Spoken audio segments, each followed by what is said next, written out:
Colégio Mundo Mágico. Aqui é o seu lugar. Fala galera do 9º ano do Colégio Mundo Mágico da Criança, tudo bem com vocês? Espero que todos estejam bem. Olha aqui o professor Murilo Brasil novamente na área para trabalhar com vocês mais um pouquinho sobre a Primeira Guerra Mundial. Lembrando que nós vamos trabalhar ainda o conflito, que é a aula de hoje, aí nós teremos as consequências da Primeira Guerra Mundial e a participação do Brasil também na Primeira Guerra Mundial. São basicamente 3 capítulos do nosso material trabalhando apenas Primeira Guerra Mundial. Agora, eu quero que vocês acompanhem comigo, eu quero que vocês peguem o caderno, eu vou deixar aqui na tela o quadro para vocês poderem copiar e anotarem tudo certinho, para que fique melhor e de forma mais didática a nossa aula, vocês poderem acompanhar tópico por tópico que o professor colocou no quadro. Então, acompanhem comigo. Primeiro de tudo, eu tenho deste lado aqui, nessa primeira etapa do quadro, nós temos alguns conceitos que nós precisamos trabalhar. Conceitos que eu tenho que saber. Daí vai aparecer aqui na hora que eu estiver trabalhando o conceito, vocês copiam esse conceito, o que significa cada um desses termos. Eu preciso saber desses termos para que eu possa compreender melhor o conflito. Ok?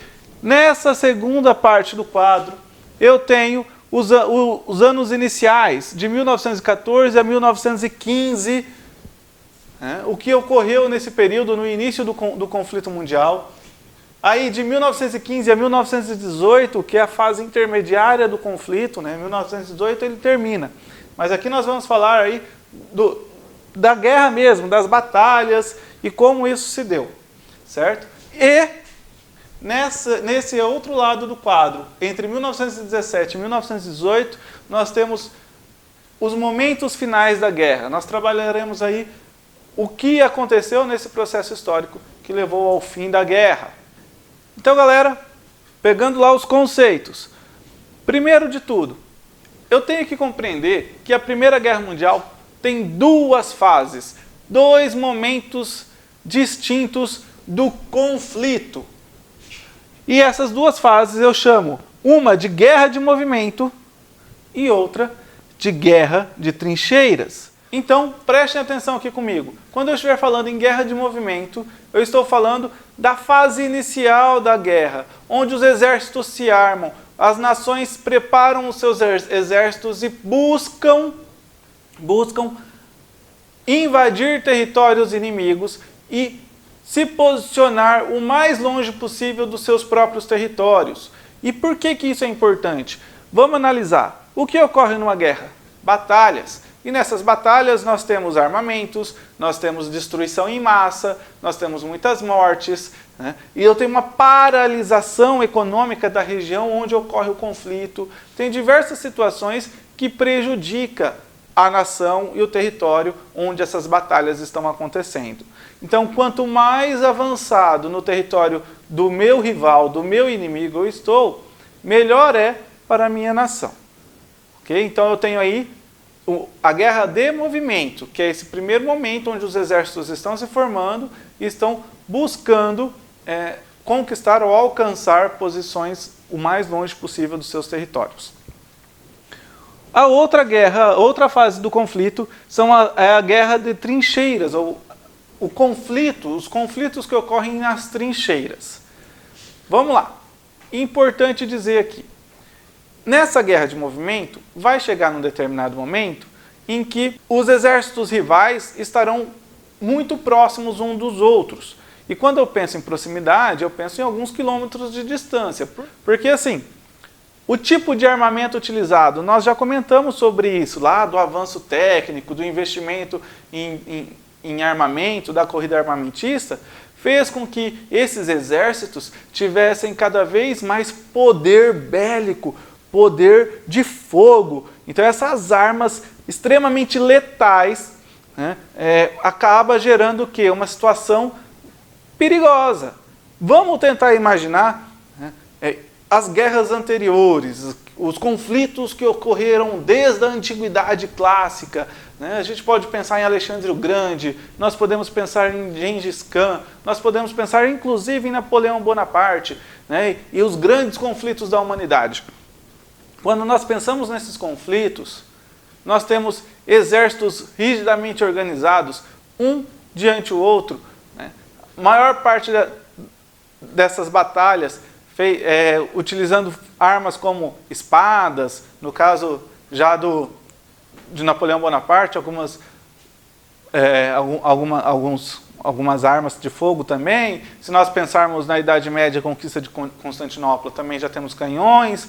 Mas assim, de fato, o poder bélico no início do século XX é muito maior. Nós temos metralhadoras, nós temos bombas químicas, as bombas de gás, por exemplo, ficou popularmente conhecido como gás mostarda. Nós temos, nesse momento, durante a Primeira Guerra Mundial, vamos ter aviões adaptados com metralhadoras para sobrevoar e atirar. Nós teremos morteiros, nós teremos minas terrestres, né? Nós teremos uma leva de armamento, inclusive os primeiros tanques surgem na Primeira Guerra Mundial. Então nós teremos uma leva de armamento militar que impossibilita que um exército fique de frente para o outro sem proteção. Porém, é o que acontece. Após a guerra de movimento, né, um exército vai necessariamente parar na frente de outro. E aí? Eles vão ficar atirando sem proteção nenhuma? É nesse contexto que surge a Guerra de Trincheiras. A Guerra de Trincheiras, então, consiste na impossibilidade, prestem atenção, na impossibilidade do meu exército avançar sobre o território inimigo, sobre a posição do inimigo. Eu crio trincheiras na minha posição. Eu faço uma barricada na frente, uma proteção, né, com diversos elementos aí, né, com sacos de areia, com arame farpado e diversos outros objetos que me dão proteção, porque todo projétil atirado contra mim, por exemplo, as metralhadoras, as armas, né, que atirarem contra mim, tem ali uma barreira, e eu fico escondido debaixo da trincheira, e quando eu tenho oportunidade eu vou e atiro, e vou atirando, e jogando morteiros, e bomba, e por aí vai. Galera, prestem atenção. Aí eu tenho a configuração da guerra de trincheiras. Nesse período, então, o que acontece? Eu tenho um espaço entre o meu exército e o outro exército, não tem? Esse espaço entre o meu exército e o exército rival, eu chamo de terra de ninguém. Por que terra de ninguém? Olha aí, tá simples. Porque nem a minha equipe, nem o meu exército, nem o exército rival tem a posse daquele território, né? É onde literalmente vão estar as minas terrestres, é onde o fogo cruzado está passando ali, certo? Essa terra de ninguém, o próprio nome já diz, é o espaço que nós temos que avançar para dominar o outro exército, só que ninguém consegue. E aí nós temos o equilíbrio, lembra que foi falado na aula anterior, do equilíbrio de forças?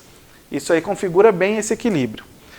Outro termo que eu preciso saber, que eu não posso esquecer, é o fronte de batalha, ou frente de batalha, ou linha de frente. Então, fronte de batalha, frente da batalha, ou linha de frente, é o mesmo conceito. O que significa?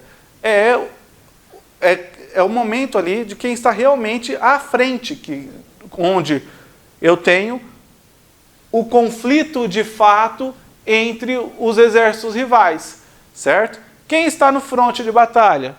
O exército que chegou lá no limite da terra de ninguém. O exército que chegou no limite da guerra de movimento e está naquilo que nós chamamos de guerra de trincheiras. E é importante dizer, a guerra de movimento ela não para por conta da guerra de trincheiras. Por que não? Vamos pensar assim, o exército que está entrincheirado, ele precisa de suprimentos, ele precisa de alimento, precisa de munição.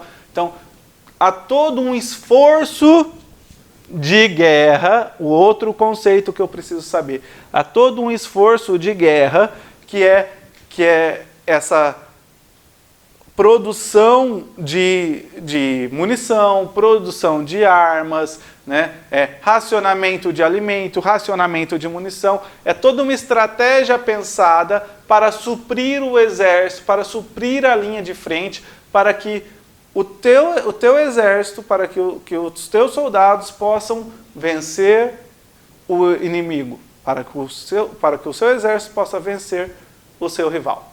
Beleza, galera? Então, esses são os conceitos que nós precisamos saber para entender todo o contexto e compreender melhor os conflitos. Colégio Mundo Mágico.